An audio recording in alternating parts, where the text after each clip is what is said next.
Hi everyone, Christopher Power here. I wanted to do an introduction video to the interview series that I'm doing, because this series, in a sense, takes a lot of risks. Let's put it this way. And, it presents human design in a different way, not in the sense of going against the establishment or anything else like that. Not at all. I have great respect for Ra, great respect for the work he did and the understanding that he has. And for me, that understanding is getting deeper and deeper and deeper. But in this interview series, I'm going to take my 7 years of living my design and the experience that I've garnered from that, and talk to people who have been living their design for short periods of time, sometimes a few months, to people who've been living their design for years. And I want you to look at it not as this is the truth about human design and that's the way it is. It's not meant to be about that. It's meant to be a situation where I share some of my knowledge, and I share it with people who've had, in general, maybe in the future I'll interview people who've been going longer than I have. But it's not just length that does it. If you've only been doing human design for a short time, you don't have much experience. If you've been doing it for a long time, you've had a chance to get a lot of experience, all right? But it doesn't mean you've done it, because it's extremely easy with human design to, what a client of mine pointed out to me, he used this wonderful term called Reintellectualizing it. In other words, taking what Ra presented and presenting it in a better way, or in words that are more appropriate for people, or whatever. Now, I'm going to put my hand up and say, I've been one of those people. I've actually looked at human design and said, wow, it's very technical. And there's the way the language is presented is hard to follow for some people. And Ra's transcripts, which have been done very word for word, where you're transcribing something that's actually a lecture, and lectures are quite different from reading, reading a book or something, because I've done both, taught people and also written books, both fiction and non-fiction, about technical subjects and about entertainment subjects. And they're very different. So when you read that, and there's a lot of what I would call in the past jargon, and it's not that easy, and it's also very tempting, because there is so much information in human design, to get into the information and just take it on board and take it on board and take it on board. And it can be a wonderful intellectual exercise. But what I've discovered, and what people have pointed out to me who've been doing human design for longer than I have, a lot longer in some cases. I have a mentor and that who's been doing it for 20 years, living their design and really living as an experience. What happens is it's very easy for people to either re-intellectualize it by improving it or making it better, and therefore fall into the trap of, now I understand it better than Ra or whatever, or different than, or it's easier. And when I've attempted to do that, I've had some really interesting learning experiences, even in some of these interviews that I've done already. It's just like, oh, I've had clients and friends, people who loved it, and people who said, hold on. You're tuned in, talking to me, to human design, you resonated. And I go, well, yeah, because for 7 years, I've really done the very best I can. I haven't been perfect. I made tons of mistakes and had incredible learning experiences, and they still go. Just because I'm 7 years doesn't mean, it's like pregnancy. Okay, 9 months, it's over. No, the whole thing just begins. Now you've got a child. So it's like it keeps on going like that. But what I've learned is that it's the experience of living human design that teaches you human design. Not reading all the things and figuring out what your type is and going, oh yes, I've got this profile and I've got that and I've got that, and there's layers and layers of stuff to study in human design that I find wonderful and fascinating and exciting and incredible. But none of it really makes any sense until you actually live it. And it's been like this, that I've understand certain information in human design, and it's been yeah, and then maybe a year or two later, or months or days, depends, sometimes years later, I've suddenly experienced something in my daily life that has really been me, either being in my not self, or being true to my true self, or understanding my strategy, or being ready to hear about PHS or the various other things that you can do in human design, where it's like, oh, I get it, because I experienced it and now I'm ready for it. Or my inner authority said, because I've got a sacral inner authority to something, and then the same information I heard 3 years ago comes in, and it's like, I get it, I know it, I understand it. And it's not just, oh yes, I planted in my subconscious and then I got a little bit more intellectual depth. It's the actual living experience of human design, where you make the mistakes and you get in your not self and you see how it works, and then and then it still does its thing, and it's like, oh my God, I'm hopeless at this, and then you get it, and then you follow it, and it's magical and it's wonderful, and then your mind goes, now I get it, and it tries to work that out, and it's fascinating. But it's the experience, the living of it, that brings human design to life. In your life, in my life. Because there is no other person like you. Oh, but I'm a generator and you're a generator. Yeah, but you're a totally unique form of generator. You're not the same generator as me. Okay, we have the same strategy. We need to wait and respond to what is happening. And okay, we've both got sacral authorities. Fantastic. So we go, or, But then you go into the rest of the detail, and we are so uniquely different.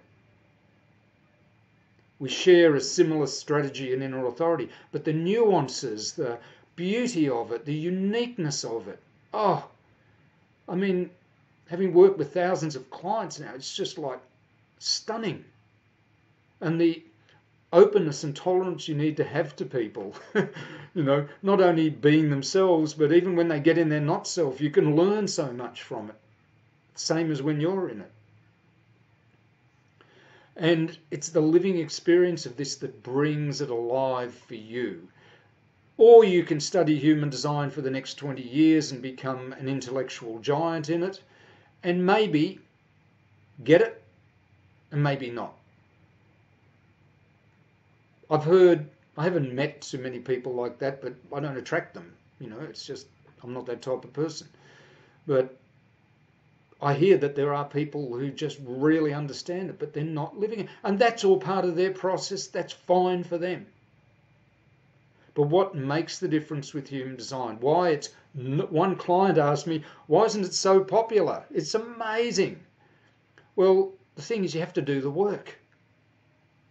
And there is no precedent for you.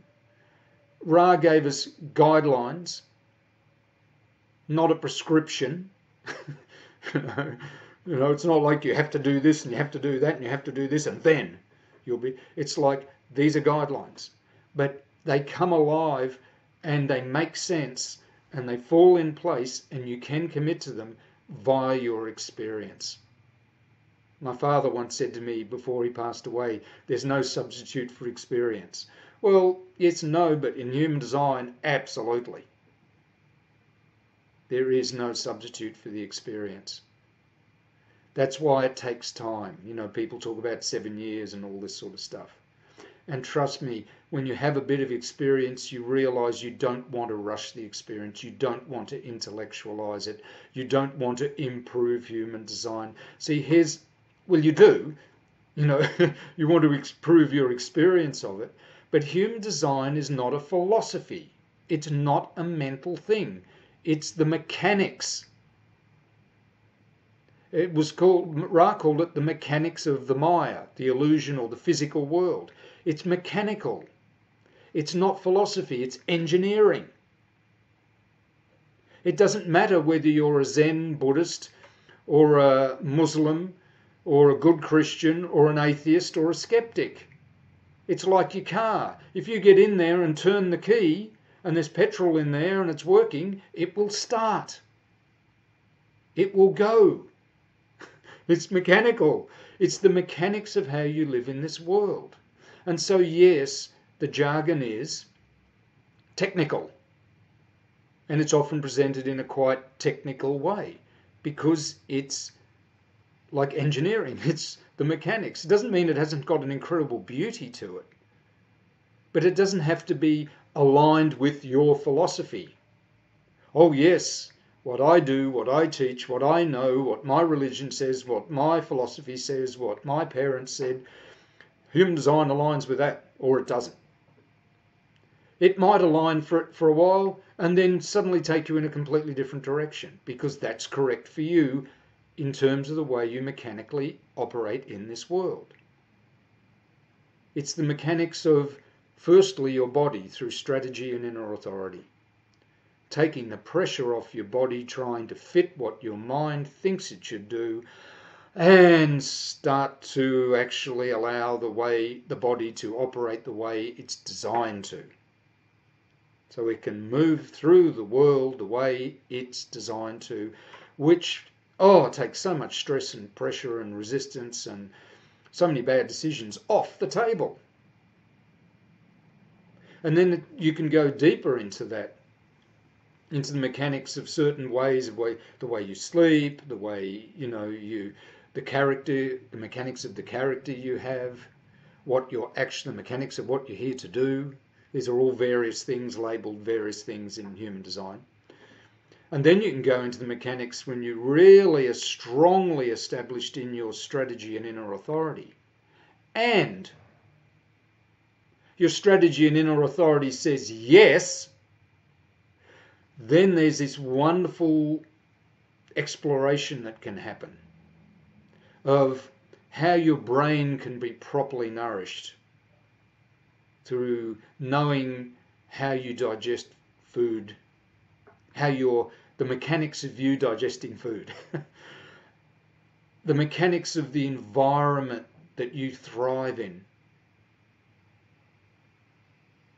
What does that look like? And then in that, the way in which you're designed to look at life, the mechanics of that, how it works, and then to actually look at the way your mind is designed to work. You could call it the mechanics of the mind, how it operates. But it's never going to become a pure art form or a philosophy. And it may or may not, like your car, agree with your philosophy or not. It may go off this way and go off that way, because that's where the road goes, and you've got to drive the car along the road. Otherwise, you'll be driving across a paddock. And no matter what your philosophy says, the car's going to rattle or fall in a ditch. You get the point. So these interviews are actually diving into a conversation between myself, who's experiencing learning about human design through my experience, with other people who are learning. And so they might, or I might, get into our not self in the midst of trying to promote or do something for human design, or get our point of view across to the world, or show how we've married human design with our philosophy or belief or work or whatever, which the mind loves to do, because then it gives it a way of taking back lots of control and running the life. Look, human design, I had this said to me by one of my greatest teachers way before I ever came across human design, but it applies more to human design than almost anything else I know. Human design is not a path of conquering. Human design is a path of discovery. And what you discover is who you really are and the life you were truly born to live, and what you need to do mechanically, practically, in your daily life to allow your body to enjoy that life and ultimately allow your mind to divest itself of the burden of decision making and then operate in the way it was designed to operate. And when they're all happening, all the beauty of a philosophy or a lifestyle or the work that you do will become truly apparent. It has not destroyed any of my beliefs or philosophies. It's shown up the ones that I took on board that really don't work for me, but the ones that really do, better than ever. And it certainly hasn't limited my work. I just work in a way that's far more fun and far more productive and far more successful and enjoyable than ever any of the work I ever did in the past. So it's not going to rob you of, something. It's going to allow you to discover the life you're truly born to live. And how to do that in the most enjoyable, effortless, wonderful way. But in the process, you're going to have to let go of a lot of what you think. Whether it's conditioning from other people, stuff that's not good for you, or even the stuff you really think is great about you and good for you. Now, the funny thing with that is that, in my experience, comes back in a totally new way, because it comes back aligned with the way you're designed to think. The way you're designed, your mind is designed to operate. And then you get this beautiful harmony between a body that's at ease on the planet and a mind that's observing and reflecting on that and sharing an utterly unique experience with those who happen to be in your crowd or tribe or group or whatever it is, whoever in your life. So please look at these interviews not as this is the right way to do it and we're all, we've all got it together. It's nothing to do. In some cases, we'll be off. In other cases, we'll be on. It's a learning experience for me. It's a learning experience for those participating. They will share their wisdom and their experience of human design. But the clients of mine that are really committed to living their design are the ones who picked this up and reminded me of this faster than anybody. Because they can tell. When you're really into the experience, you can start to see when people are in it and not. And that's a beautiful thing. It's not a judgment. It's not a get it right or wrong. It's you just see when it works and when it doesn't. And that's the beautiful thing I want you to also look for amongst whatever else wisdom or whatever insight you gain from these interviews. I want you to gain that ability to see when the mind takes over and comes in and when it doesn't. Because it's all part of your experience. So enjoy these interviews for what they are, and we'll see how they develop in the future. It's my pleasure to do this, and it's my pleasure to work with you, and I hope we get to talk sometime soon.